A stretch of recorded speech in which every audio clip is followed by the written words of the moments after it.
সংবাদ সম্মেলন শুরু করতে যাচ্ছি। সম্মানিত রাওয়া চেয়ারম্যান, রাওয়া বইমেলার বাস্তবায়ন কমিটির সদস্যবৃন্দ, উপস্থিত রাওয়া লেখক এবং প্রকাশকবৃন্দ, ইলেকট্রনিক মিডিয়ার সাংবাদিক বন্ধুবর, আসসালামু আলাইকুম রহমতুল্লাহ। আসন্ন 30, 31 এবং অক্টোবর এবং 1 নভেম্বরে 3 দিনব্যাপী আমরা রাওয়া বইমেলার 11তম আসর শুরু করতে যাচ্ছি। এই মেলাটি সকাল 10টা থেকে শুরু হয়ে রাত 10টা পর্যন্ত চলবে। এই মেলায় আমাদের টোটাল 55টি স্টল থাকবে। সেখানে রাওয়ার লেখক ছাড়াও দেশ বরেণ্য আমাদের যে প্রকাশক আছেন তাদের স্টল এখানে থাকবে। তার সাথে থাকছে মুখরোচক খাবার এবং শীতের পিঠা। প্রতিদিন দুপুর 3টায় স্কুল, কলেজ, মাদ্রাসার প্রায় 50 জন স্টুডেন্টের সমন্বয়ে কুইজ প্রতিযোগিতা হবে এবং তাদেরকে পুরস্কার বিতরণ করা হবে। তাদের জন্য আপ্যায়নের ব্যবস্থা রাখা হয়েছে। চিত্রাঙ্কনের জন্য শুক্রবার আমরা প্ল্যান করেছি। তাছাড়াও প্রতিদিন মাগরিবের পরে মোটিভেশনাল লেকচারের জন্য 3 জন করে বক্তা নির্বাচন করা হয়েছে। ওনারা মোটিভেশনাল লেকচার দিবেন। তাছাড়াও প্রতিদিনই রাওয়ার যে লেখক আছেন এবং রাওয়ার এখানে অংশগ্রহণকারী যে প্রকাশক আছেন ওনারা নিজ নিজ প্রতিষ্ঠানের নিজ নিজ বইয়ের পরিচিতি 4 মিনিট করে বলবেন। আমাদের এই মেলার যে মূল উদ্দেশ্য সবার হাতের কাছে বই পৌঁছে দেওয়া। এই বছরের মেলার যে উদ্দেশ্য বা মূল বার্তা সেটি হলো চাকুরিজীবী কিংবা অবসরী বই পড়ার অভ্যাস গড়ি। চাকুরিজীবী কিংবা অবসরী বই পড়ার অভ্যাস গড়ি। তো আপনারা জানেন আমাদের এই রাওয়ার বইমেলাটি শুরু হয়েছে 2014 সাল থেকে। করোনার 1 বছরে বাদে বাকি প্রতি বছরই এই বইমেলা অনুষ্ঠিত হয়েছে। এবারের বইমেলা হলো 11তম আসর। প্রতি বছরের ন্যায় এবারও উদ্বোধনী অনুষ্ঠানটা সকাল 10টায় ডিজি বাংলা একাডেমি মহোদয় উনি উপস্থিত থেকে প্রধান অতিথি হয়ে উনি উদ্বোধন করবেন এবং 1 নভেম্বর রাত 8টায় আমাদের প্রভিসি ঢাকা বিশ্ববিদ্যালয় উনি সমাপনী প্রধান অতিথি হিসাবে উনি থাকবেন। আমরা মেলাতে সকল স্কুল, কলেজ, বিভিন্ন পরিদপ্তরে, তাছাড়াও বিভিন্ন ক্লাবের সভাপতি, সেক্রেটারি, তাছাড়াও ডিওএইচএস পরিষদের যে সদস্যবৃন্দ, সভাপতিবৃন্দ ওনাদেরকে আমরা দাওয়াত দিয়েছি। তাছাড়াও আমরা আশা করছি এবারে আমাদের দর্শকের পাশাপাশি এবার বাচ্চাদেরও সমাগম হবে অনেক বেশি। আমরা চাচ্ছি আমাদের সন্তানরা যাতে বইমুখী হয় সে ব্যাপারে আমরা বিশেষ পদক্ষেপ গ্রহণ করেছি। এই জন্য আমরা আশা করছি আমরা যখন এখানে আসব আমরা আমাদের বাচ্চাদেরকে পরিবার সহ এখানে অংশগ্রহণ করব। এই রাওয়ার এই পরিবেশটা খুব নিরাপদ এবং পুরা ঢাকা শহরের একটা মুখ্য একটা কেন্দ্রস্থলে অবস্থিত। যে কোনো স্থান থেকে এখানে আসা যাওয়া অনেক সহজ। এই জন্য আমরা আশা করছি যে সারা ঢাকা শহর থেকেই আমাদের এখানে এবারের দর্শক সমাগম অনেক অনেক বেশি হবে ইনশাআল্লাহ। আপনারা সবাই পরিবার পরিজন সহ এই মেলাতে আসুন। বইমেলাটা ঘুরে দেখুন, জ্ঞানের পরিধি বাড়িয়ে দিন। আমরা চাচ্ছি এই মেলার আপনাদের উপস্থিতির মাধ্যমে এই মেলাটা আরও সাফল্যমণ্ডিত হোক। এই আশাবাদ ব্যক্ত করে আমি চেয়ারম্যান মহোদয়কে চেয়ারম্যান রাও মহোদয়কে ওনার মূল্যবান বক্তব্য দেওয়ার জন্য বিনীত অনুরোধ করছি।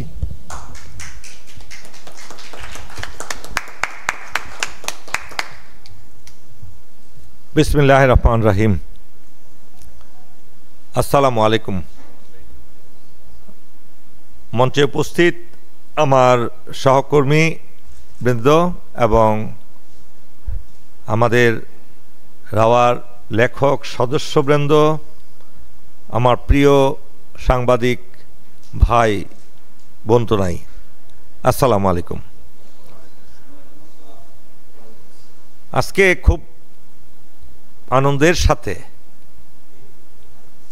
মহান আল্লাহর কাছে শুকরিয়া আদায় করছি যে এই প্রথমবারের মতো রাওয়ার ইতিহাসে আমরা একটা যুগান্তকারী সিদ্ধান্ত গ্রহণ করেছি, যেটা শুধু রাওয়ার মেম্বারদের জন্যই নয়, শুধু রাওয়ার সদস্যদের মধ্যেই সীমিত রাখা হয়নি।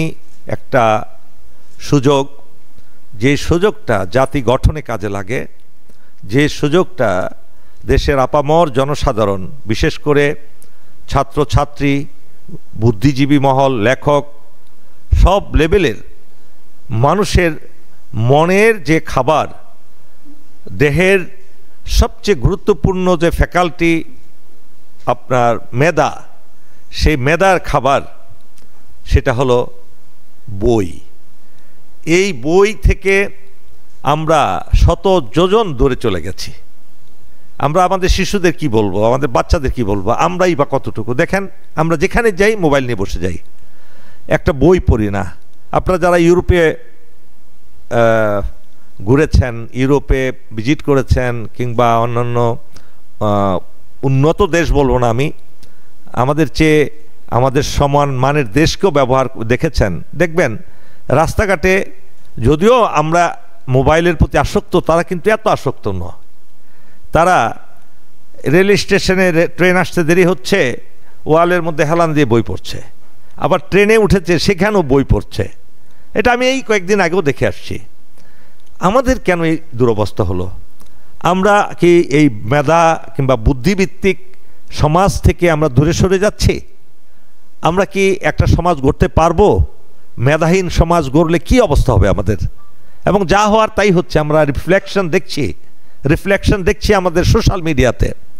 পৃথিবীর কোনো দেশে এত হোয়াটসঅ্যাপ গ্রুপ নাই, এত ফেসবুক গ্রুপ নাই, এ বিভিন্ন যেগুলো আছে, এবং সেগুলো কিন্তু বাস্তবিক পক্ষে সমাজকে গড়ে তোলার ক্ষেত্রে কোনো ভূমিকা রাখছে না। একটা আদর্শ ভিত্তিক সমাজ, একটা সত্য ন্যায়ের উপর প্রতিষ্ঠিত একটা সমাজ গড়ার ক্ষেত্রে সেটা মোটেও কাজে লাগাচ্ছে না। আমরা এটা লাগাতে পারছি না। আমরা কি করছি? ক্যারেক্টার অ্যাসিসিনেশন করছি, চরিত্র হনন। এটাই হলো প্রধান কাজ। চরিত্র হননটাই হলো সকল সোশ্যাল মিডিয়ার প্রধান কাজ। এটাতে বীতশ্রদ্ধা হয়ে এক শ্রেণীর মেধাবী লোক, এক শ্রেণীর আত্মসম্মান বোধসম্পন্ন মানুষরা কিন্তু এই সোশ্যাল মিডিয়া থেকে দূরে হয়ে গেছে।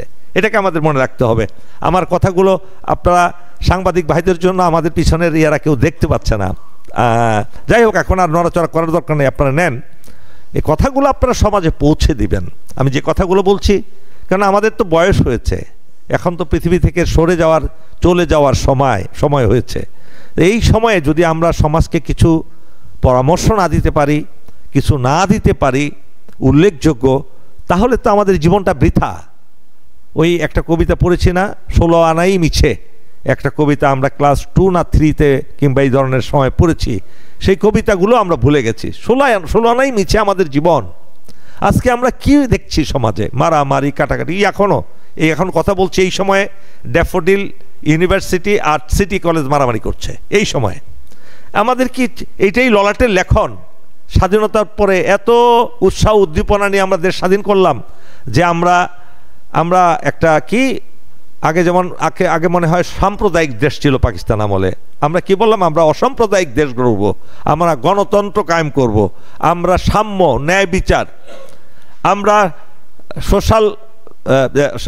সামাজিক ন্যায় বিচার এবং মূল্যবোধ, যেটা মর্যাদা, সামাজিক মর্যাদা আমরা প্রতিষ্ঠা করব। কোথায় করতে পেরেছি আমরা? 54 বছর 55 বছর তো পা দিলাম, আমরা কিছু করতে পারিনি। ব্যর্থতা কার, কাদের?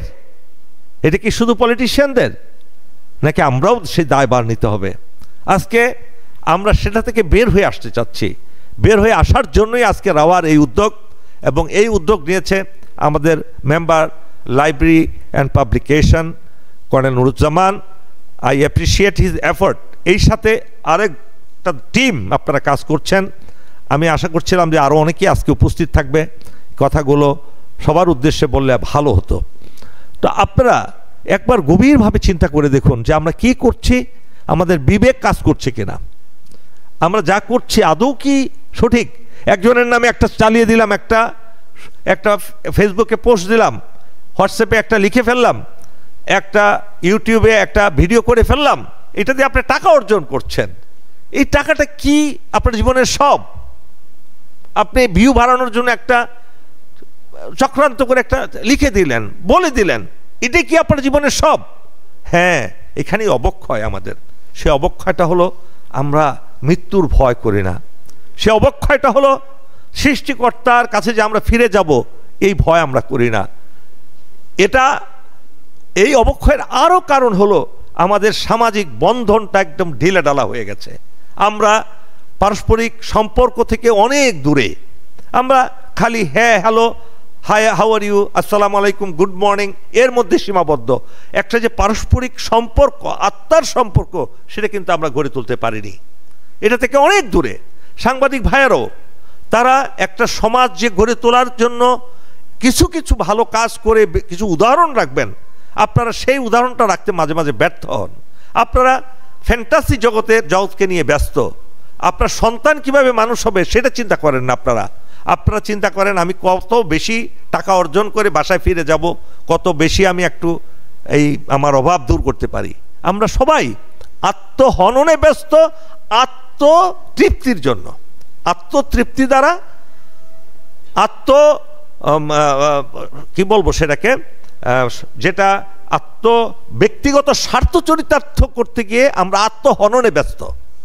আমি এই কথাটা আবার বলছি, ব্যক্তিগত স্বার্থ অর্জন করতে গিয়ে আমরা আত্মহননে ব্যস্ত। এটা থেকে বের হতে হবে। এটা বের করার জন্য এক উপায় হলো পড়ো। এবং এই পড়া সম্পর্কে আমাদের সৃষ্টিকর্তা কি বলেছেন? পবিত্র কোরআনের সর্বপ্রথম আয়াত যেটা নাজিল হলো, আল্লাহ সুবহানাহু ওয়া তাআলা তার প্রিয় নবীর উপরে নাজিল করলেন হেরা পর্বতের গুহায়, পড়ো, রিড 3 বার, in the name of Allah who has created you. কত সুন্দর করে বলেছেন আল্লাহ রাব্বুল আলামিন। এবং জ্ঞানের কথা অসংখ্যবার বলেছেন। তোমরা কি চিন্তা করো না, তোমরা কি দেখো না কিভাবে আকাশটাকে আমি স্তম্ভহীন ভাবে এত সুন্দর করে তৈরি করেছি? আমি তো কোনো খাম্বা দিই না, এটার উপরে খাম্বা লাগে না আমার কোনো পিলার ছাড়া এত বড় আকাশ নির্মাণ করেছি। তোমরা কি এতটুকু চিন্তা করো না? আমরা কি আদৌ চিন্তা করি? একবার চিন্তা করে দেখেন তো। আমি পাহাড় সৃষ্টি করেছি, আমি সমুদ্র সৃষ্টি করেছি, মহাসাগর সৃষ্টি করেছি, সেখানে তোমাদের জন্য অবারিত সম্পদ রেখে দিয়েছি। তোমরা চিন্তা করো না। এবং চিন্তাশীল ছাড়া তোমরা কেউ শিখতেও পারবা না কিছু শিখার। আমরা শুধু নাচানাচি, গান ফাট্টা, একটা সংস্কৃতি অনুষ্ঠান হবে, সংস্কৃতি বলতে মনে করি আমরা গান আর বাজনা, গান আর নাচানাচি, এটাই সংস্কৃতি। অথচ সংস্কৃতির যে ব্যাপক একটা সংজ্ঞা আছে, সেই সংজ্ঞা আমরা একবার পরে দেখিনি। আপনি গুগলে সার্চ করে দেখেন ডেফিনেশন অফ কালচার, আমরা কি নাচানাচি শুরু করে দেয়, ডোল বাজলেই নাচানাচি। পৃথিবীতে কোনো দেশে এই ধরনের অসভ্যতা হয় না আমরা যেটা করি। একটা সংস্কৃতি অনুষ্ঠানে আপনি যদি একটা ধর্মীয় গান দেন, ওটা চলে যাবে সবাই, তোমরা এটাকে ধর্মীয় বানায় ফেলছো। অথচ ধর্মীয় গান কিন্তু আজকে বাংলাদেশের মিলিয়ন পিপল দেখে। আমরা সেটা থেকে দূরে আসছি। অনেক কিছু বলার আছে, বলতে গেলে শেষ নাই। আমরা কিভাবে এর থেকে বের হয়ে আসতে পারবো সেটারই অন্যতম পন্থা আমাদের এই মেম্বার সেক্রেটারি এবং আপনারা যারা লেখক আছেন, তারা এই পন্থাটা অবলম্বন করেছেন যে আমরা মানুষকে বই পড়ার দিকে আগ্রহ সৃষ্টি করি। এবং সেই সৃষ্টির কারণেই রাওয়ার ইতিহাসের সবচেয়ে বড় বাজেটের একটা প্রোগ্রাম হলো এই বইমেলা। এই বইমেলাটাকে সার্থক করতে হলে আপনাদের সবাইকে পরিশ্রম করতে হবে। এটা কিন্তু আমাদের দায়িত্বের মধ্যে পড়ে না। রাওয়া is not responsible for the nation. রাওয়ার এটা দায়িত্ব নয়, রাওয়ার পারভিউ আছে, রাওয়ার জুরিডিকশন আছে, এরিয়া অফ ওয়ার্ক আছে, এরিয়ার ডেফিনেশন দেওয়া আছে। তা আমরা কিন্তু out of the way, going beyond our responsibility, আমরা কিন্তু জাতিকে এখানে ইনভলভ করছি। এখন জাতি যদি সাড়া না দেয় আমরা আর কি করতে পারি? রাত দিন পরিশ্রম করছেন আপনারা, এখানে যাচ্ছেন সেখানে যাচ্ছেন, দূর দূরান্তে মানুষকে দাওয়াত দিতে যাচ্ছেন। এটা কিন্তু আপনাদের সাংবাদিকদের আমি আহ্বান করব, আপনারা এই আগামী 30, 31, 1 এই 3 দিন যে আমাদের ব্যাপক এই মেলাটা অনুষ্ঠিত হবে, আপনারা এটা বেশি বেশি প্রচার করুন এবং আপনারা থাকুন, উপস্থিত থাকুন, লাইভ প্রচার করুন। সেই সময় লাইভ প্রচার করুন প্রথম দিন থেকে, দেখবেন আপনার আত্মা শান্তি পাবে।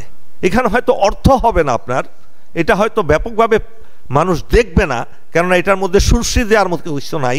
সুরসুরি ছাড়া তো আজকে কেউ দেখে না। আপনি এরকম একটা থাম্বনেইলও তৈরি করতে পারবেন না, অমুককে অ্যারেস্ট করা হয়ে গেছে, অমুককে পদ থেকে পদচ্যুত করা হয়েছে। এই ধরনের সুরসুরি মার্কা তো কিছু থাকবে না, তো আপনাদের ভিউ কম হবে। তাতে আপনাদের হতাশ হওয়ার কিছু নাই। মনে রাখবেন, সত্যের পথে খুব কম লোকই আসে, সত্যের আহ্বানে সাড়া দেয়। সত্যের আহ্বানে সবসময় কম লোক থাকে, শয়তানের দল সবসময় ভারী থাকে, কেননা শয়তান ঘুমায় না, ভালো মানুষ ঘুমায়। তো আমি আজকে এখানেই শেষ করছি। আপনাদেরকে এই আহ্বান রেখে আমি যে কথাগুলো বললাম, আমি কোনো প্রস্তুতি নিয়ে কথা বলি না কখনো, আমার মনে যা আসে আমি বলে ফেলি। আপনারা দোয়া করবেন যাতে আমরা রাওয়া অবদান রাখতে পারে জাতির প্রতি, দেশের প্রতি, আপনাদের প্রতি। এবং এই বইমেলাটাকে, এই যে দেখুন, আমরা রাওয়া মিরর 36 জুলাইয়ের উপর আমরা বের করেছি। এটা আপনারা লাইনে আপনারা পাবেন কিভাবে 36 জুলাই হলো। এই জিনিসটা কিন্তু এত সহজে হয়নি। লাইনে আপনার প্রতি লাইনে আপনার পাবেন এটার সংবাদগুলো। আপনারা পড়ুন, এটা ছড়িয়ে দেন। আমরা 3000 কপি ছাপিয়েছি, প্রয়োজনে আরও ছাপাবো। আমরা এই 36 জুলাইকে ইতিহাসে লিপিবদ্ধ করে ফেলেছি। সুতরাং আলহামদুলিল্লাহ, আপনাদের সবাইকে পরিশেষে আমি এখানে আসার জন্য আন্তরিক ধন্যবাদ জানাচ্ছি এবং আপনাদের এই কায়িক পরিশ্রম, সময় ব্যয়, যাতে এটা যথাযথভাবে মহান আল্লাহ রাব্বুল আলামিন উনি অ্যাকসেপ্ট করেন, সেই জন্য দোয়া করছি। এবং এই বইমেলা যাতে প্রতিচ্ছবি হয়ে যায় পুরো দেশের, যে রাওয়া এই উদ্যোগ নিয়েছে লেখকদের এই কষ্টটাকে সার্থক করার জন্য, সেটা যাতে মহান আল্লাহ চাইলে একেবারে সহজ করে দিতে পারেন আমাদের জন্য। এই বলে আপনাদের আবারও আন্তরিকভাবে ধন্যবাদ জানিয়ে, বিশেষ করে আমাদের এই কমিটির সকল সদস্যকে এবং আপনাদেরকে, সাংবাদিক ভাইদেরকে, আপনারা দূর দূরান্ত থেকে আসছেন, আপনাদেরকে আমরা, আমাদের স্ন্যাক্স আছে একটু আপনাদের জন্য, সবাই স্ন্যাক্সে জয়েন করার জন্য, অংশগ্রহণ করার জন্য আমি বিনীত অনুরোধ করছি। আল্লাহ হাফেজ। আসসালামু আলাইকুম ওয়া রাহমাতুল্লাহি ওয়া বারাকাতুহু।